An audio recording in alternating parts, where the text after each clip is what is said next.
programme de ce lundi 1er avril, retour sur la finale de la Coupe de la Ligue avec les grands vainqueurs, le PSG. On reviendra aussi sur la 18e victoire consécutive ce week-end pour les volleyeuses de l'ASPTT Mulhouse. La Ligue a donc décidé de les intégrer au championnat masculin la saison prochaine. Et puis une page sport auto avec des nouvelles des Alsaciens Sébastien Loeb et Yvan Muller. Soucieux des enjeux écologiques, ils ont décidé de rouler tous les deux désormais uniquement en voiture électrique. Si vous voulez savoir ce qui est vrai et faux là-dedans, on va continuer de regarder cette émission. Et puis on accueille aujourd'hui, on parlera basket avec nos deux invités, Sylvain Sautier et Jason Bach. Bonsoir à tous les deux, basketteurs du BC Souffel-Weiersheim.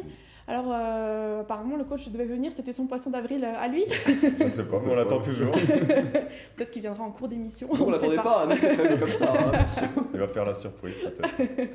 Mathieu, on commence par du volley. Allez, on commence avec du volley. Honneur aux dames et sacrées dames, direction le Palais des Sports de Mulhouse. C'était samedi soir, les images sont de Vincent Bessières. La SPTT Mulhouse qui continue de cartonner. Elles sont en rouge et noir à droite de votre écran. Réception en face de Le Canet, le Volley-Roll. Le Canet à gauche, c'est une des grosses équipes du championnat, de plus en plus de moyens. Un club très ambitieux pour les prochaines années. Elles sont troisième, les Mulhousiennes leaders, mais ce sont les Mulhousiennes qui, à l'image de ce gros service, font la course en tête dans la première manche et qui vont même assez rapidement remporter ce premier set. Véritable démonstration collective des Mulhousiennes, 25-16. Grosse prestation d'ailleurs collective tout au long de cette rencontre des Mulhousiennes et des filles de Magali Magal. Deuxième set très accroché. Les égalités se succèdent, les deux équipes qui se rendent coup pour coup à l'image de cette attaque. Et il faudra 5 balles de 7 pour départager les deux équipes. Plus d'une demi-heure de jeu dans cette deuxième manche. Finalement arrachée par les Mulhousiennes sur le score de 30-28. Ça fait 2-7-0 pour les Mulhousiennes.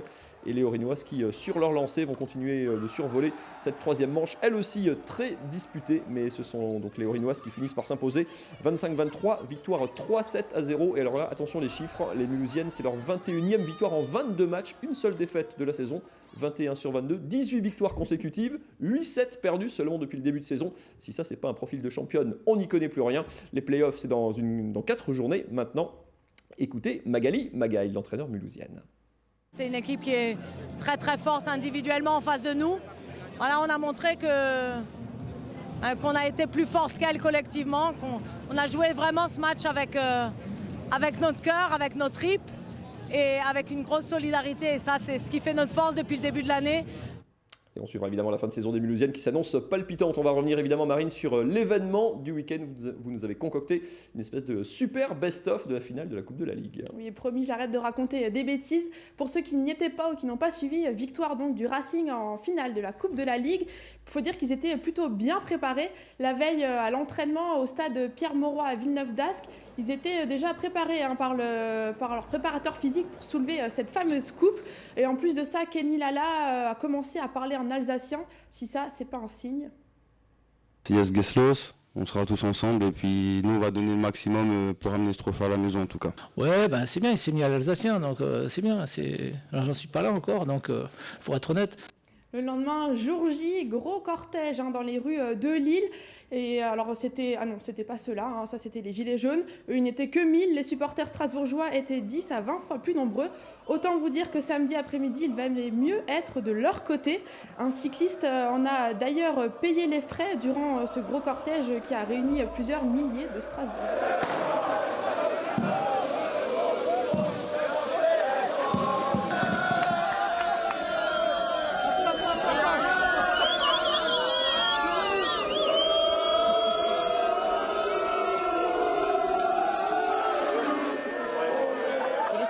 Étaient nombreux, mais aussi et surtout très en forme ce samedi après-midi.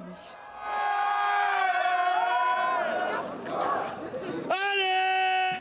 Les supporters guingampais étaient moins nombreux, eux. Alors on a compris peut-être pourquoi apparemment il y en a qui se sont perdus en route. Nous sommes les Guingampais et nous allons gagner! Et nous allons gagner! Allez, Guingamp!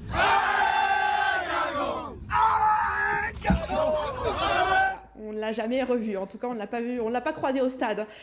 Pour continuer, à quelques heures du match, les pronostics allaient bon train. 2-0 pour le Racing. But de Motiba et de Ajorc. 2-0. Ah non, je ne vais pas faire des pronostics, ça porte malheur là. Alors personne n'a vu juste, hein, même ceux qui n'osaient pas se mouiller. Difficile en même temps de prévoir un match aussi monotone entre les deux équipes. Alors les Guingampais avaient quand même un petit peu plus d'occasions que les Strasbourgeois, mais dans l'ensemble, hein, le jeu n'était pas époustouflant et ça se ressent même dans les tribunes, c'est plutôt calme.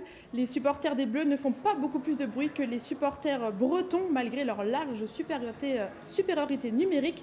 Pas facile de rester éveillé, hein, pour certains d'entre eux. Et après 90 minutes de jeu, aucune équipe n'avait marqué en prolongation.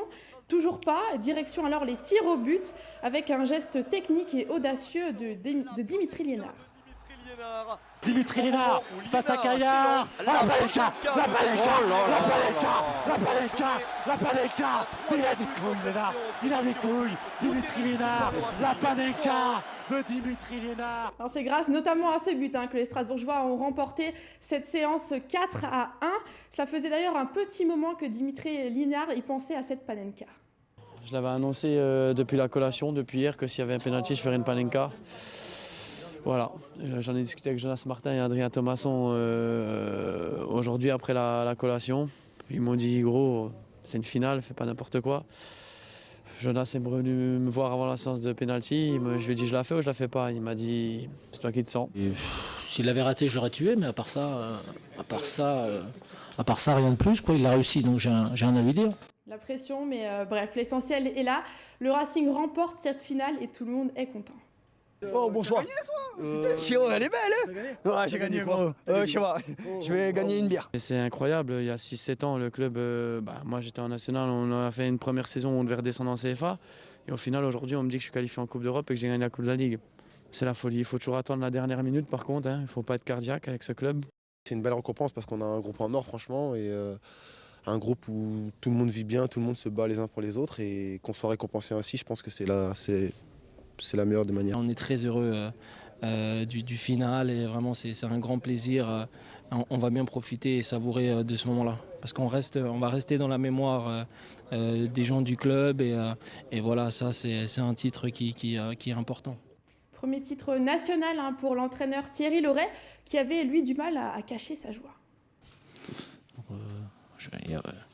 Même si je le montre peut-être pas, je suis pas très expressif, mais il est clair qu'on est très heureux de l'avoir emporté. Hein. Alors, malgré ce manque d'enthousiasme, les joueurs, eux, sont quand même allés fêter. Ah non, on va aller se coucher là. On va aller se coucher. Non, ouais, on va fêter. On va fêter. Et pour finir, hein, comme tout le monde l'avait tant espéré, les Bleus ont ramené la coupe à la maison. Regardez cette photo des joueurs qui étaient hier après-midi, hein, dans les rues de Strasbourg pour fêter avec tout le public et tous les supporters cette magnifique coupe qu'ils ont ramenée donc à la maison. Mission accomplie. Merci beaucoup Marine pour cette rétro en images et en son. Que des petites pépites. Merci à vous. On va passer au basket rapidement avec des nouvelles de la SIG. Elle aussi avait un gros match. C'était en région parisienne du côté de Nanterre. Ce samedi, ça s'est pas très bien passé malheureusement pour les hommes de Vincent Collet. Regardez, malgré le festival à 3 points de Jarrell Eddy. Non, ça c'est les images de Souffle VRSM dont on va parler dans un instant. On va sortir de ces images-là. Je vous en parlerai de Souffle dans un instant. Match, en fait, mais on y vient avec nos invités, ça sera dans un instant. C'est juste le match d'avant sur la SIG qui était donc en déplacement à Nanterre. C'était un des chocs de haut de tableau de cette. Et ben on n'a pas la SIG, et ben on va parler de Souffle. Alors on va repartir dans les images de Souffle, c'est pas grave, tant pis pour la SIG. Honneur au présent avec Jason Bach et Sylvain Sautier. Match au sommet, c'est en National 1, c'est l'enjeu de la montée en Pro B, c'était la salle des 7 arpents hier après-midi. Souffle évidemment dans son maillot rayé rouge et blanc, en face Chaland, leader de sa poule, avec Dominique Gentil, ex du VOB notamment, meilleure attaque du championnat de sa poule, 87 points de moyenne pour Chaland, mais Chaland qui n'a pas existé dans ce match avec une incroyable démonstration collective de Souffle qui a régné sur cette rencontre, 23-8, 8 points seulement inscrits par Chaland dans le premier quart-temps, plus 16 à la pause, et les 4 quart-temps se sont complètement ressemblés avec un festival côté alsacien. Victoire finale 73-45, la meilleure attaque du championnat limitée à 45 points. Souffle compte désormais 2 victoires d'avance dans cette deuxième phase. On rappelle que le premier monte, il reste 6 journées, si je dis pas de sottises. 7 journées de championnat, ça sera 6 après le avant. Faire un match, on s'attendait, bravo pour la perf, on est un peu déçu pour le suspense, hein. On attendait le match entre les deux grosses équipes du championnat, le premier recevait le deuxième. Quand on limite l'équipe adverse à 45 points, c'est quoi? Ça veut dire qu'on a fait une vraie démonstration collective et défensive. Voilà, c'est un gros travail défensif de toute l'équipe. On sait que c'est notre force depuis le début de la saison, donc là, arriver à les limiter avec les pourcentages qu'ils affichaient sur le reste de la saison et les armes offensives qu'ils avaient, de les limiter à 45, c'est une vraie performance. Et nous, ça nous facilite beaucoup pour gagner le match. Du coup, ça nous évite le suspense et de faire des arrêts cardiaques comme on a pu faire la semaine dernière à Bordeaux.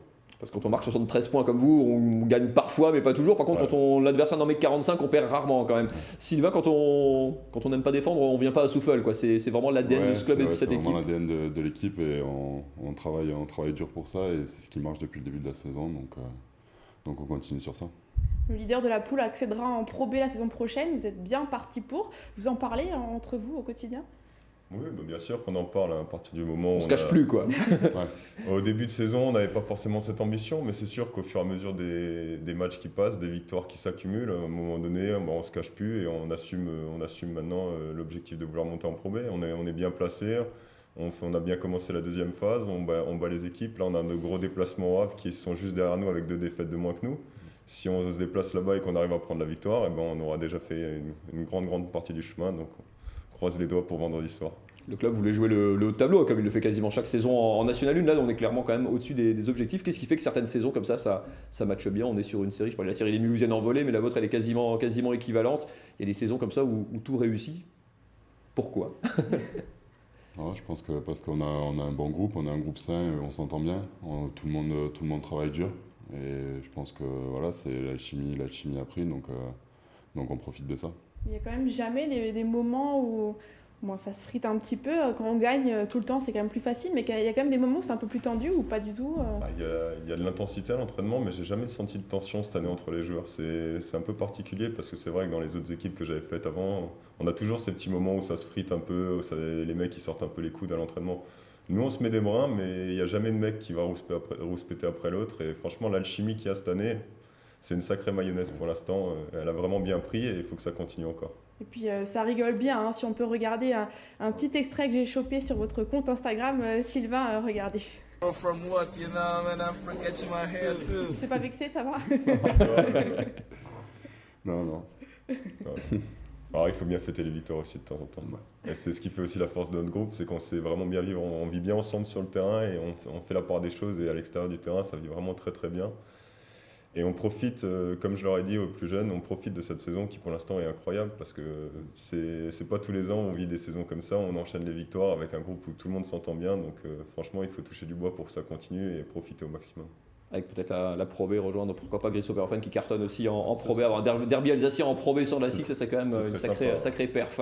Vous restez avec nous, on en parle dans un instant. Je parlais de la SIG, allez très rapidement, on a retrouvé les images de la SIG à Nanterre. Bonne nouvelle, mais mauvaise nouvelle pour la SIG qui s'est inclinée ce samedi du côté de la région parisienne avec, c'était la 24e journée de Pro, il reste encore quand même une dizaine de journées, la SIG qui était 6e, qui se déplaçait chez le 3e, c'était samedi. Jarel Eddy qui a fait un festival à 3 points, 6 sur 6 en première mi-temps, 8 sur 11. Marine, ça vous fait rêver, je le sais. 30 points pour lui, ça n'a pas suffi. Malgré tout, Nanterre, 3e du championnat, finit par s'imposer après un match extrêmement serré de 6 petits points. La SIG, vous le voyez au classement, qui reste 6e. Ça va être compliqué d'aller chercher le top 4. Nanterre est 3e. Le match de ce week-end, la réception de Dijon-Orenus, samedi 18h30. Dijon, une petite victoire, qui est une petite victoire devant la SIG. Bon, il y avait une grosse claque au match aller qu'il faudra effacer. Samedi soir, 18h30, Orenus-Marine. Vous irez ? Oui, j'essaie. Oui. Allez, on va parler hockey sur glace avec une Alsacienne qui performe et qu'on va suivre de près. Oui, les championnats du monde féminin de hockey sur glace débutent ce jeudi en Finlande. Parmi les joueuses, une Alsacienne, Jade Vix. Habituellement, elle joue au Canada, mais elle était à Strasbourg la semaine dernière pour un stage de préparation avec l'équipe de France. C'est à la maison que Jade Vix a peaufiné sa préparation pour ces championnats du monde. Sur la glace de l'Iceberg à Strasbourg, là où elle a commencé le hockey. Et c'est là que toute l'équipe de France est venue la rejoindre avant de s'envoler pour la Finlande, gonflée à bloc. C'est historique, c'est la première fois qu'on va au championnat du monde élite. Donc un petit stress, mais on a hâte, c'est la première fois. Puis je pense qu'on va tout donner pour ce championnat du monde. Et le défi est énorme pour Jade Vix et les Bleus. Au premier tour de ce mondial, elles affronteront 4 équipes et il faudra en laisser 2 derrière elles au classement pour se maintenir dans l'élite mondiale. Et l'équipe de France compte bien s'appuyer sur l'Alsacienne qui a connu toutes les sélections nationales chez les jeunes. C'est une joueuse qui est dans le haut niveau depuis de nombreuses années. Et on peut dire que c'est une joueuse qui base un petit peu son profil sur le jeu physique justement, mais avec les caractéristiques du hockey féminin. Mais c'est une joueuse qui possède un bon gabarit pour le hockey féminin et qui nous est utile dans les phases de combat justement. Un talent qui s'est affûté depuis ses débuts chez les jeunes, ici à Strasbourg, sur une glace où elle a joué avec les garçons jusqu'en moins de 20 ans, avant de faire le grand saut. Depuis 2 ans, Jade Vix joue en effet dans le championnat universitaire canadien, au Carabin de Montréal, un autre monde où elle sort tout juste d'une très belle saison. On a été championne du Québec, donc c'est vraiment un objectif qu'on visait. Ensuite, on visait la première place universitaire au pays, mais on a quand même fait une 3e place au Canada, donc on est vraiment contente. Ça a été une bonne saison, puis on a pu bien travailler pour arriver prête au championnat du monde en élite avec 2 autres de mes coéquipières au Carabin. Jade Vix et les Bleus vont donc découvrir pour la première fois le top niveau mondial. Premier test dès ce jeudi contre le Japon, l'autre promu, où la victoire sera déjà impérative. Jade Vix qui m'a fait promettre que ce n'est pas sa vraie voix. Elle était très malade, elle avait presque plus de voix normalement. C'est pas sa vraie voix. Voilà, on la suivra à partir de jeudi donc en Finlande pour les championnats du monde. Des nouvelles avant de paf, on va passer au sport auto. Des nouvelles de Sébastien Loeb, ça s'est pas bien passé du tout pour l'Alsacien de chez Hyundai au rallye de France. C'était en Corse tout le week-end, vendredi, samedi et dimanche. Aux côtés de Daniel Elena, bien sûr. Résultat, biellette cassée, du temps de perdu dès le premier jour, obligé de faire une réparation. Ça a souri par contre à son écurie, enfin à ses coéquipiers de chez Hyundai avec la victoire du Belge Thierry Neuville qui a profité d'une crevaison du leader dans la toute dernière spéciale pour arracher la victoire. Attention, il y a des animaux sur les routes en Corse aussi. Ogier qui a eu un peu chaud sur ce coup-là. Voilà, donc petit week-end pour Sébastien Loeb. On le retrouvera très rapidement sur des nouvelles étapes. Vous savez, il ne fait pas le championnat entier sur l'écurie coréenne. On va parler sport auto toujours avec Yvan Muller, l'autre grand nom du sport automobile alsacien. Une nouvelle saison du championnat du monde de super tourisme démarre le week-end prochain du côté de Marrakech. La séance de répétition générale, c'était ce week-end du côté de Barcelone. Nous en avons profité pour le rencontrer. C'est un sujet de Jacques Lenis. Plus de 30 ans de carrière et de nombreux titres, dont 4 de champion du monde des voitures de tourisme. Voilà une façon de résumer la carrière dorée d'Yvan Muller. Après s'être octroyé une pause en tant que pilote, il a remis le casque l'an dernier et à nouveau prouvé qu'il n'avait rien perdu de ses qualités. Cette année, avec un nouveau constructeur chinois, mais au sein de la structure Saiyan, dont il était déjà conseiller, il se lance dans un nouveau challenge. On est parti d'une feuille blanche il y a presque 1 an. La voiture roule depuis 5-6 mois. Et il y a eu beaucoup de travail de fait, évidemment, parce que quand on part de zéro, il y a tout à faire, il y a tout à organiser, il y a tout à fiabiliser et il y a à trouver en même temps de la performance. Donc c'est effectivement un gros challenge, mais c'est un challenge qui est intéressant et excitant, comme j'ai pu le faire déjà à plusieurs reprises dans ma carrière. Comme il l'avait fait jadis avec Seat, Chevrolet, Citroën ou Volvo, Yvan Muller tentera de conduire la marque Lynk & Co à un titre mondial. Pour cela, il a très largement participé au développement de sa nouvelle monture et aussi imaginé le casting des 3 autres pilotes qui l'accompagneront, 2 anciens champions du monde, Priaulx et Björk, mais aussi son neveu, Yann Erlaché. À 22 ans à peine, l'autre Haut-Rhinois est considéré comme un futur grand, de quoi exacerber la concurrence et remuer la fibre familiale. Je ne prends pas Yann comme un rival du tout. Moi, ma carrière, elle est faite, elle est plutôt plus derrière moi. Et j'ai besoin de prouver à personne ou même à moi-même quoi que ce soit. Donc c'est incroyable qu'on puisse être tous les deux dans la même équipe, dans le même championnat, et qu'on va jouer la bataille, on va se batailler l'un contre l'autre, ou en tout cas nous deux contre les autres. Ça sera plus dans ce sens-là. Cette saison, les favoris du WTCR seront très nombreux et parmi eux le tenant du titre, Gabriele Tarquini sur Hyundai, qui aura encore un rôle à jouer. L'Italien et Muller se bagarrent depuis plus de 10 ans, ils se connaissent par cœur et l'ancien pilote de Formule 1 voit encore Yvan Muller parmi les prétendants au titre. Avec Yvan, on a très bonne relation et il est très dur à battre parce qu'il a une force mentale sur la piste et dehors de la piste que c'est très difficile à voir aussi pour des jeunes. Le dernier galop d'essai à Barcelone n'aura pas été celui espéré par Yvan Muller, la Lynk & Co montrant encore quelques signes de fragilité, soucis de direction assistée, puis fuite moteur, autant de témoins de la jeunesse du programme du constructeur chinois. C'est un nouveau programme, toute la mécanique est poussée à sa limite et forcément il y a des lacunes par moment, donc il faut savoir les combler assez rapidement. Premier round du championnat le week-end prochain sur le circuit urbain de Marrakech. Yvan Muller sait que la victoire y sera difficile à décrocher. Il sait aussi que la saison sera longue et qu'à la fin, c'est souvent lui qui gagne. On termine l'émission avec du basket. Dans quel état d'esprit vous allez attaquer cette dernière phase de championnat? Vous avez mine de rien un peu de pression quand même? Ouais, forcément, maintenant qu'on est le leader, on a une étiquette derrière le dos, donc toutes les équipes veulent nous battre, surtout qu'on est sur des bonnes performances, donc les gens veulent vraiment nous taper, et donc on est concentré, on a un peu de pression qui monte, mais on sait qu'on a les capacités surtout pour tenir les équipes en défense, et ça nous permet d'avoir une petite marge face à nos concurrents. Un truc qui vous permet de gérer la pression rapidement? Non, enfin, c'est l'état d'esprit, l'esprit d'équipe et tout, donc tout se passe bien comme ça. Le prochain rendez-vous, ce sera donc gros déplacement au Havre, hein, les deuxièmes pour faire un pas de plus vers la Pro B. Le prochain match à domicile, c'est la réception du Rueil au 7 Arpents. Ce sera le samedi 13 avril. Et comme on est en avril, votre entraîneur Stéphane Eberlin vous a bien eu, puisqu'il vous avait annoncé qu'il serait avec vous ce soir sur ce plateau. Ils se sont pointés tous les deux, mais l'entraîneur n'était pas là. On était ravis de vous avoir. Vous revenez quand vous voulez.